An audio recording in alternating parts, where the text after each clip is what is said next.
எங்கள் அன்பு பரலோகத்தின் பிதாவே உடைய பரிசுத்த நாமம் மகிமைப்படுவதாக. இந்த மனமகிழ்ச்சியின் ஓய்வு நாள் காலை ஆராதனைக்காக நமக்கு நன்றி செலுத்துகிறோம். ஆண்டவர் எங்களோடு கூட நீங்கள் இடைப்பட்டுக் கொண்டிருக்கிறீர்கள், நமக்கு நன்றி செலுத்துகிறோம். இந்த வசனத்தை நாங்கள் தியானிக்கிற அந்த வேளையில் ஆண்டவர் எங்களோடு கூட நீர் பேசுகிறார்கள். சத்திய ஆவியாகி அவர் வரும்பொழுது சகல சத்தியத்திற்குள்ளும் நடத்துவார் என்று சொன்ன வேத வாக்கின்படி தூய ஆவியானவர் எங்களை சகல சத்தியத்திற்குள்ளும் வழிநடத்தி செல்ல வேண்டும் என்று உம்மை நோக்கி மன்றாடுகிறோம். நீர் பேசும் நாங்கள் கேட்கிறோம். ஆண்டவர் இயேசு கிறிஸ்துவின் நாமத்தில் வேண்டுகிறோம், நல்ல பிதாவே. ஆமென். யாவருக்காகவும்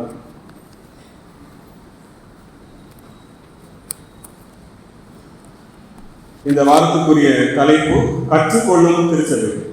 அதற்காக கொடுக்கப்பட்டிருக்கிற வேத பகுதி நெகேமியா 8ஆம் அதிகாரம் வசனங்கள் 1 முதல் 12, மத்தேயு சுவிசேஷம் 13ஆம் அதிகாரம் வசனங்கள் 16 முதல் 23, 1 கொரிந்தியர் 14ஆம் அதிகாரம் 20 முதல் 23, சங்கீதம் 1ஆம் சங்கீதமும் கொடுக்கப்பட்டிருக்கிறது. இந்த வாரத்துக்குரிய திருவசனம் முதல் வாசிக்கலாம். நெகேமியா 8:8.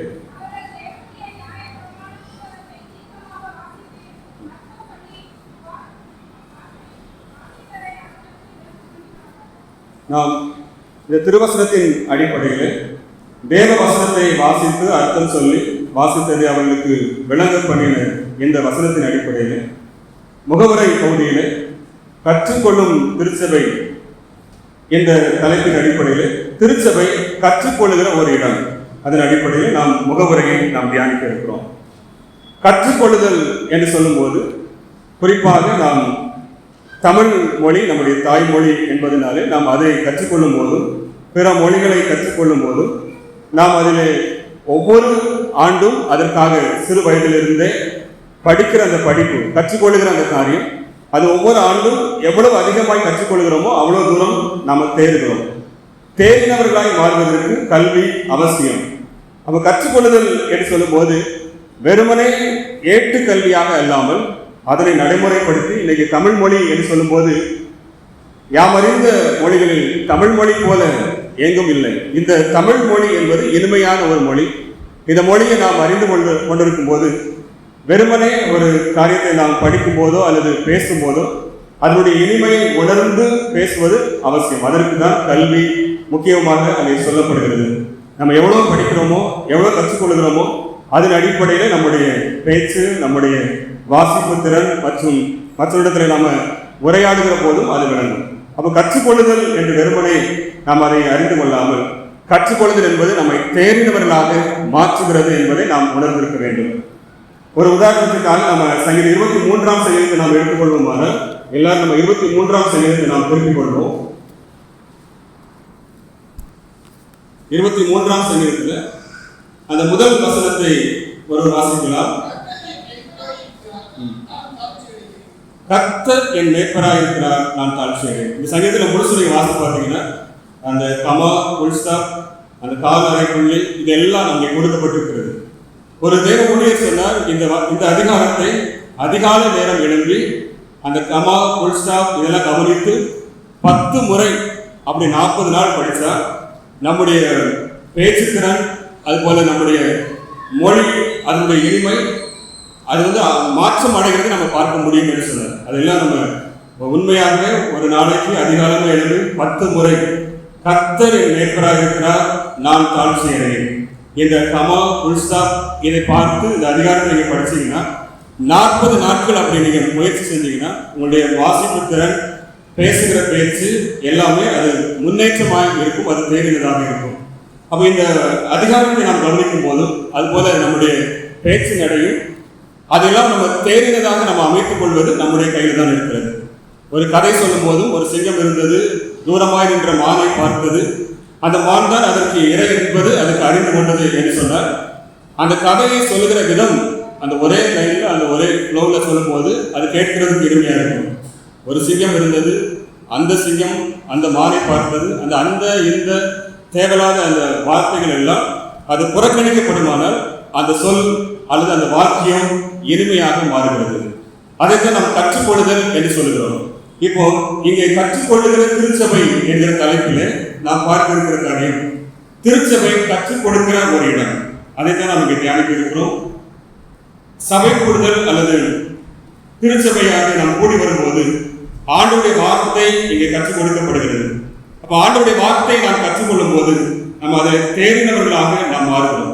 எப்படி கல்வி அறிவு இல்லாதவர்கள் அறிவொளி என்கிற அந்த ஒளியை பெறாமல் அவங்க படிப்பறிவு இல்லாதவர்கள் என்று சொல்லப்படுகிறார்களோ, அது போலவே திருச்சபைகளை நாம் கற்றுக்கொள்ளாமல் இருந்தால் அங்கே இந்த அறிவொளி நமக்கு கிடைக்காது. இதுதான் வாழ்வியலுக்கான அறிவொளி. அப்ப இந்த வாழ்வியலுக்கான அறிவொளியை நாம் பெற்றுக்கொள்வதற்கு நாம் திருச்சபையில் தான் நாம் அங்கே கற்றுக்கொள்கிறோம். நல்ல கவனிச்சு பார்த்தீங்கன்னா, திருச்சபைக்கு அஸ்திபாரம் ஆண்டவர் இயேசு கிறிஸ்து. வேதம் சொல்கிறது அவர்தான் அஸ்திபார கல் என்று வேதம் குறிப்பிடுகிறது. ஆனால் 2 முரண்பாடான வசனம் அங்கே பைபிளில் சொல்லப்பட்டிருக்கிறது. நல்ல கவனிச்சீங்கன்னா, ஆண்டவர் இயேசு சொல்கிறார், மத்தேயு எழுதின சுவிசேஷம் 16ஆம் அதிகாரம் 18ஆம் வசனத்தோடு வாசிக்கலாம். மத்தேயு 16:18.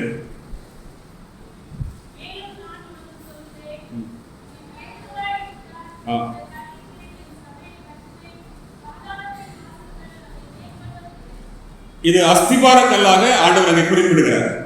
1 கொரிந்தியர் 3ஆம் அதிகாரம் 11ஆம் வசனத்தோடு வாசிக்கலாம். 1 கொரிந்தியர் 3ஆம் அதிகாரம் 11ஆம் வசனம்.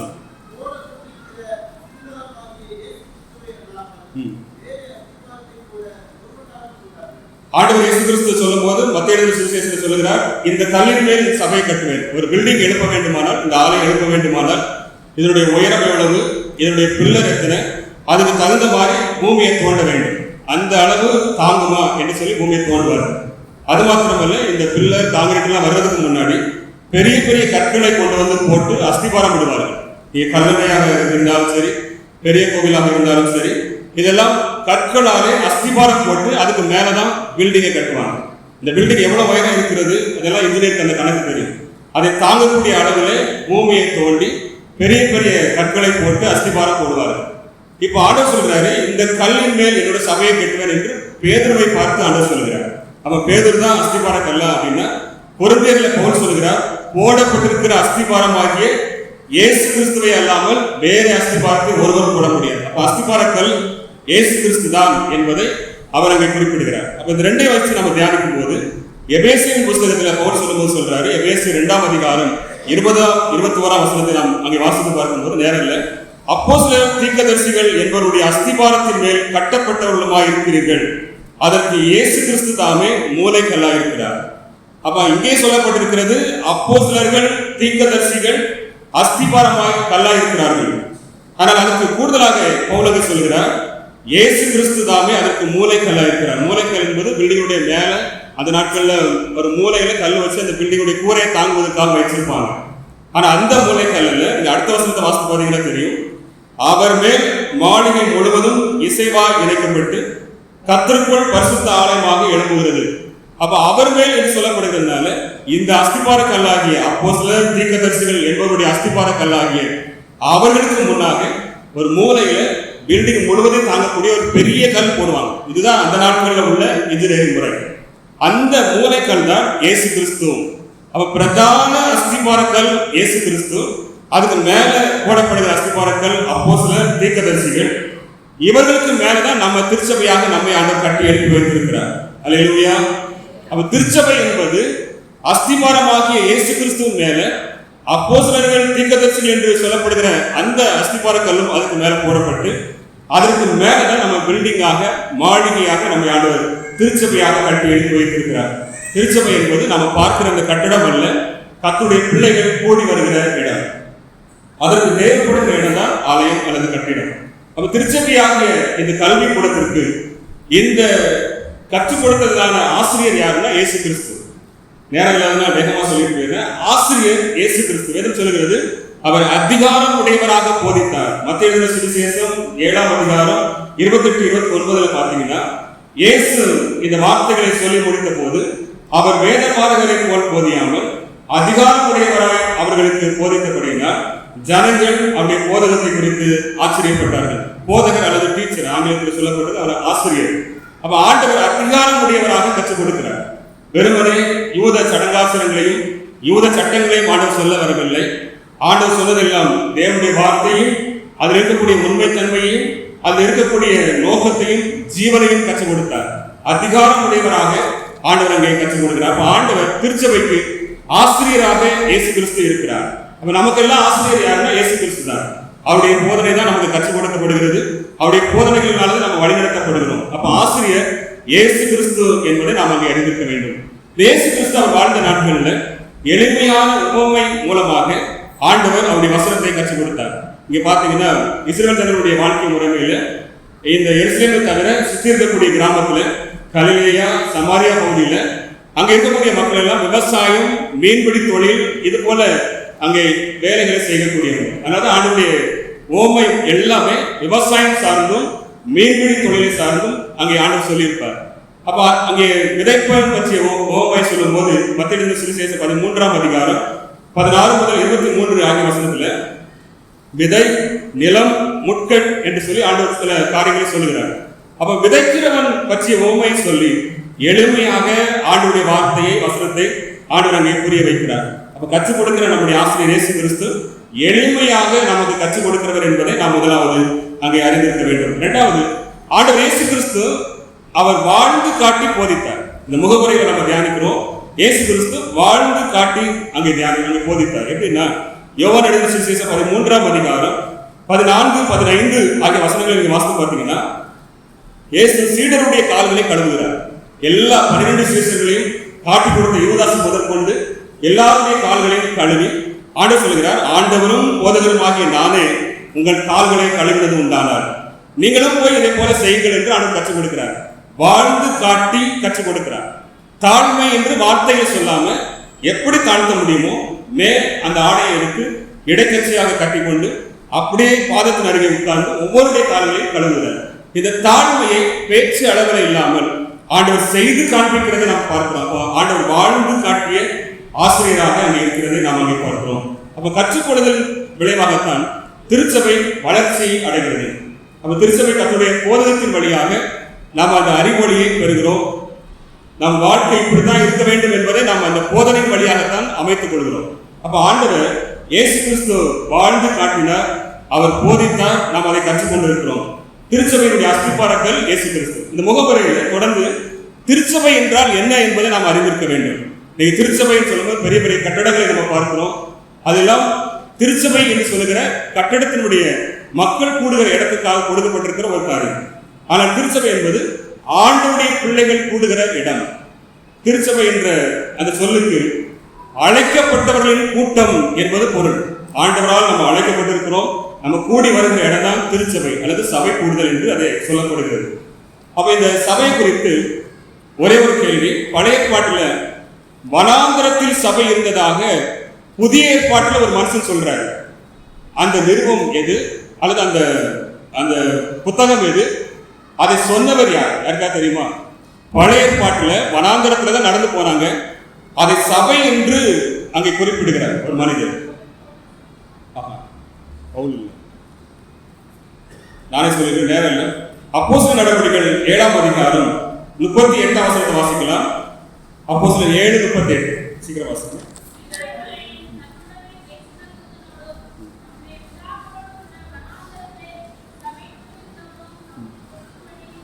வனாந்தரத்திலே சபைக்குள் இருந்தவன் என்று வனாந்தரத்திலே ஆண்டவர் பக்கமாய் ஓய்வு நாள் தோறும் கூடி வருகிற போது அதை சபை என்று சொன்னவன் ஸ்தேவான்.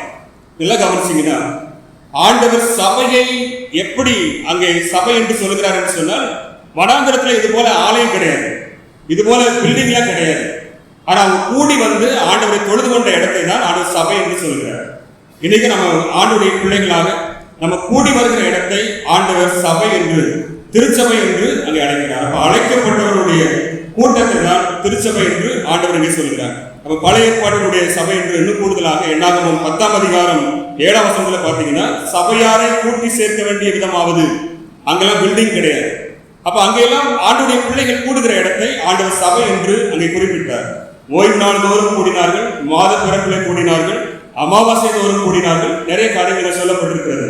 அப்போ புதிய ஏற்பாட்டிலேயும் சபை அல்லது திருச்சபை என்பது கட்டிடம் கிடையாது. நல்ல கவனிச்சீங்கன்னா ஆண்டவருடைய பிள்ளைகள் கூடி வருதல் தான் சபை. ஆண்டவர் இயேசு கிறிஸ்து எல்லாரும் சொன்னார் சீசர்களை பார்த்து, அங்கே பரமேறுவதற்கு பிறகு நீங்க என்ன செய்ய வேண்டும் என்றால் சிதறி போய்விடாதீர்கள், எருசலேமிலே கூடி வாருங்கள் என்று ஆண்டவர் சொல்லியிருந்தார்.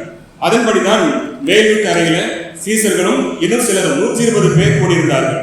அப்போஸ்தலர் நடவடிக்கைகள் 1:4 அவர்கள் அங்கே அவர்களுடைய கூடி வந்திருக்கும் போது அவர்களை நோக்கி, நீங்கள் எருசலேமை விட்டு போகாமல் என்னிடத்தில் கேள்விப்பட்ட பிதாவின் வாக்குத்தத்தம் நிறைவேற காத்திருங்கள்.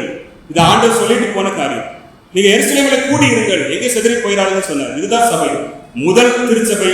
அது 120 பேர் கூடியிருந்த இடம். அதுக்கு ஒரு பில்டிங் இருந்துச்சு, அது ஒரு மேல் மாடியாக இருந்தது. அதுதான் சபை. ஆதி திருச்சபை எப்படி இருந்தது என்று சொன்னால், வீடுகள் தோறும் அப்பமிட்டார்கள், அது சபை. ஒவ்வொரு வீட்டிலும் ஆராதனை செய்தார்கள்.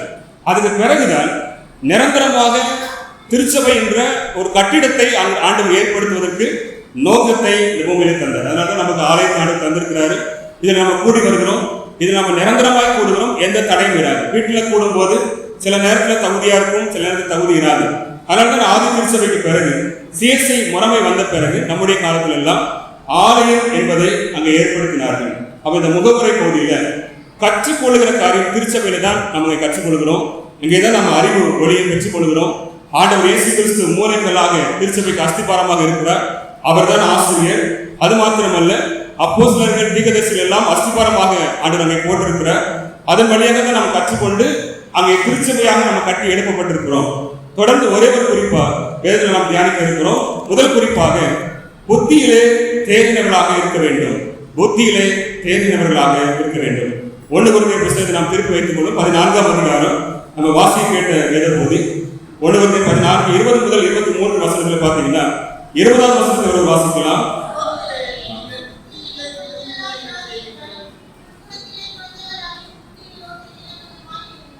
புத்தியிலே குழந்தைகளாக இராதிருங்கள், நம்ம தேறினவர்களாக இருக்க வேண்டும். அதுதான் இந்த முதல் குறிப்பினுடைய தலைப்பு. தேறினவர்களாக நாம் இருக்க வேண்டும், புத்தியிலே தேறினவர்களாக இருக்க வேண்டும். இந்த அதிகாரத்தினுடைய முதல் வசனத்தை நீங்க பார்த்தீங்கன்னா, அன்பை நாடுங்கள், ஞான வரங்களை விரும்புங்கள், விசேஷமாக தீர்க்க தரிசன வரத்தையும் விரும்புங்கள். இதெல்லாம் அங்கே ஆண்டவர் சொல்றது. இதுதான் தேறினவர்களுக்கான அடையாளம். அன்பு, ஞான வரங்கள், விசேஷமாக தீர்க்க தரிசன வரங்கள். இதெல்லாம் ஆதி திருச்சபையில் இருந்துச்சு. சபை எப்படி வளர்ச்சி அடைந்தது என்பதை அதை பொறுத்துதான் அங்கே சொல்லப்பட்டது. ஞான வரங்கள் என்றால் அதுல ஒன்றுதான் அந்நிய பாஷை பேசுதல். இங்க இந்த அதிகாரத்துல 14ஆம் அதிகாரம் 2ஆம் வசனத்தை ஒரு வாசிக்கலாம்.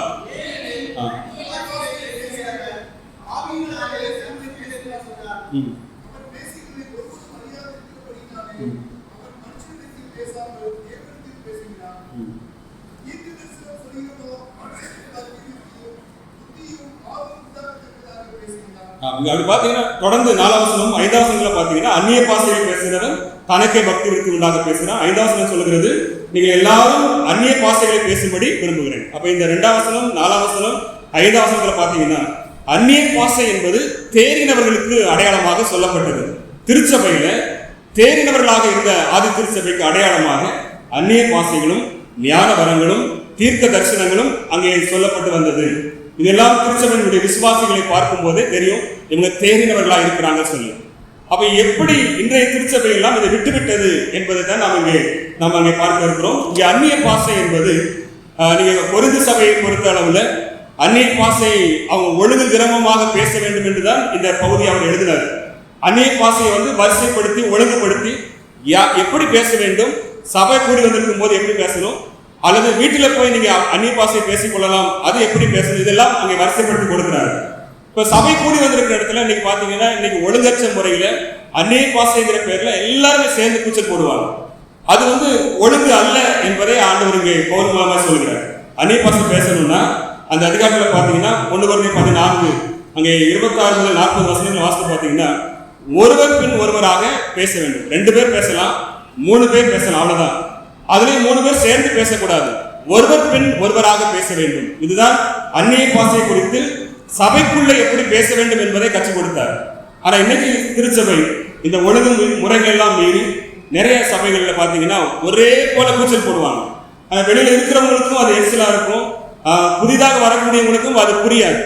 அதை ஆண்டவர் சொல்றாரு, அந்நிய பாஷையை அங்கே பவுல் மூலமா ஒழுங்குபடுத்துற காரியத்துல 2 பேர் பேசலாம், அதிகபட்சமா 3 பேர் பேசலாம், 3 பேர் சேர்ந்து பேசக்கூடாது, ஒருவர் பின் ஒருவராக பேச வேண்டும், பேசினதுக்கு வியாக்கியானம் பண்ண வேண்டும். எனக்கு தெரிந்த ஒரு தேவ மனிதர் டாக்டர் டிஜிஎஸ் தினகரன் ஐயா சொந்த ஊரான கிழச்சூருடைய பகுதிக்கு வந்திருக்கும் போது ரொம்ப வருஷம் கழிச்சு வந்திருந்தாங்க. அப்ப நிறைய சொந்தக்காரங்கள்லாம் அவர் பார்க்கும்போது தலையில கை வச்சு அன்னைய பாசையில பேசி அவருடைய கடந்த கால வாழ்க்கையும் விளக்கம் சொல்லி புதிய நடக்க போற காரியத்தையும் அவங்க சொன்னார்.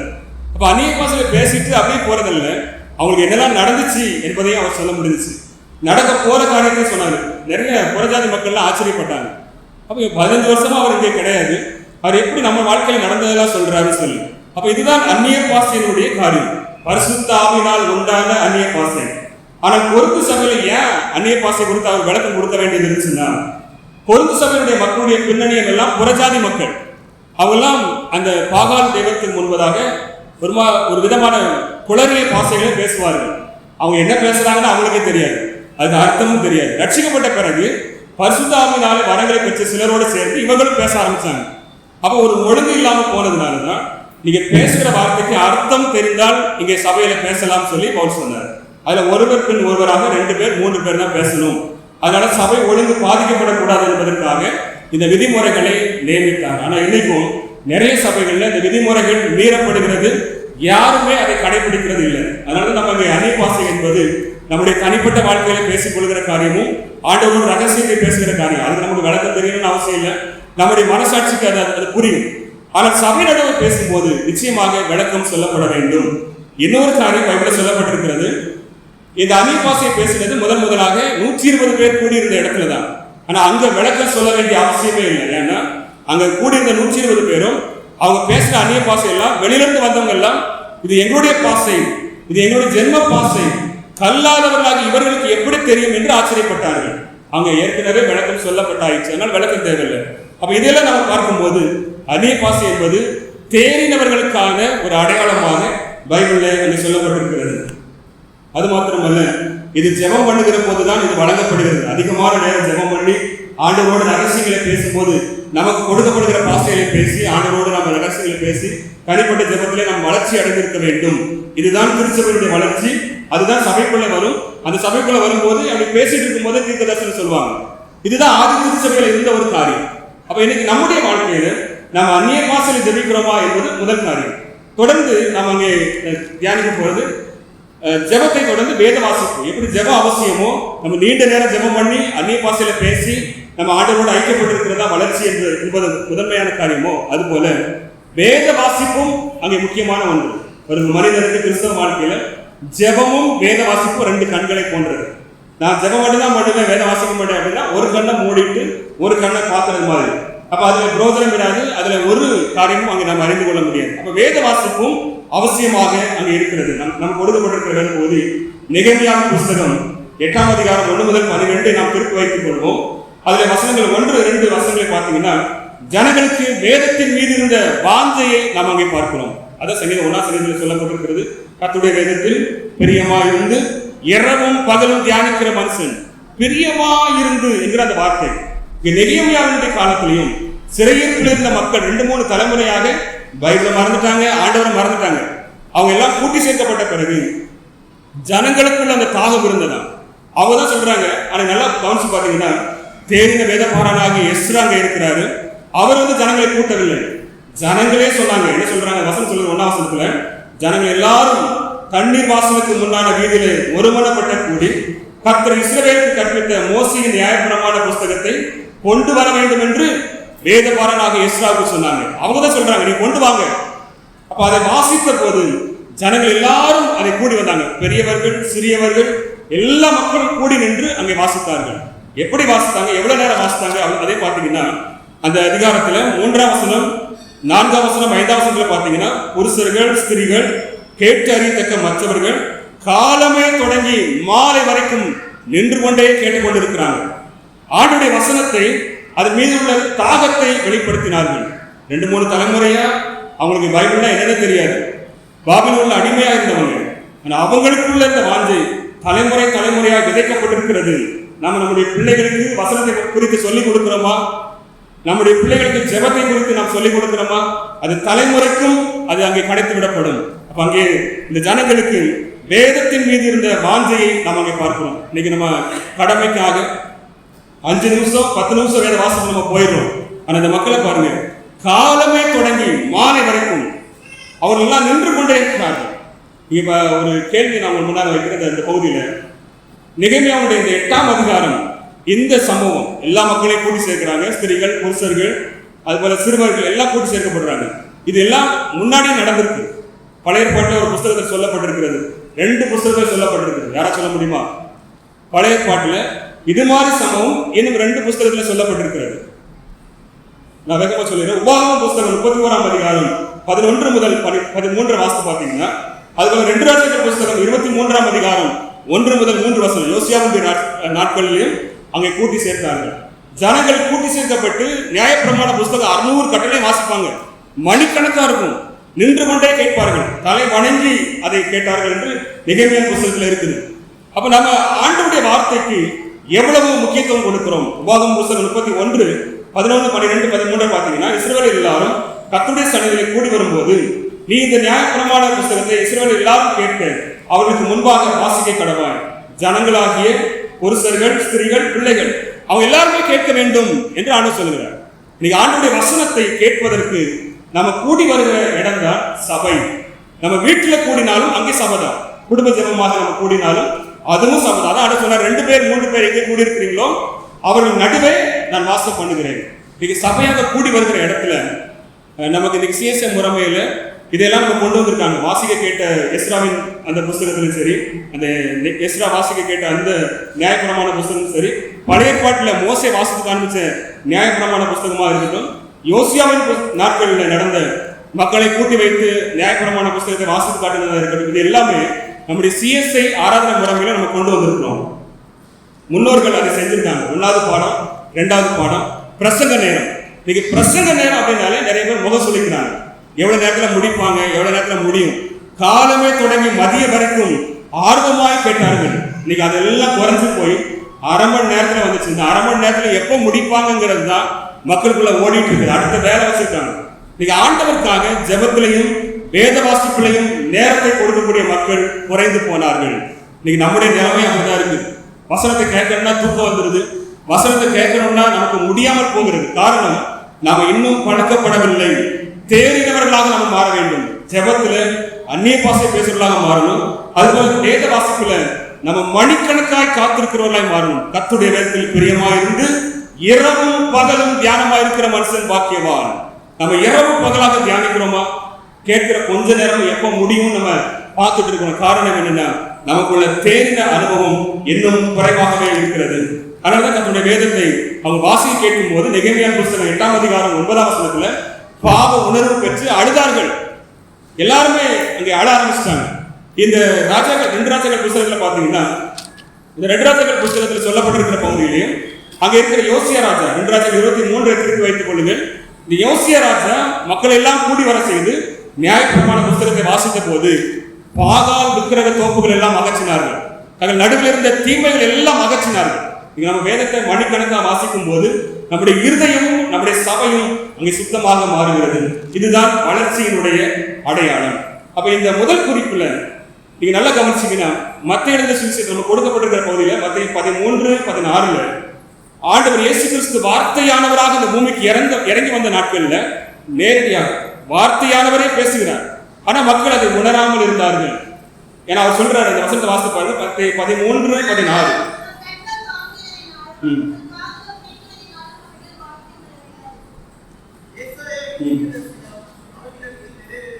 இந்த இடத்துல பாத்தீங்கன்னா, கண்கள் காண்கிறது, காதுகள் கேட்கிற, நேரடியாக வார்த்தையானவரை பார்க்கிறாங்க.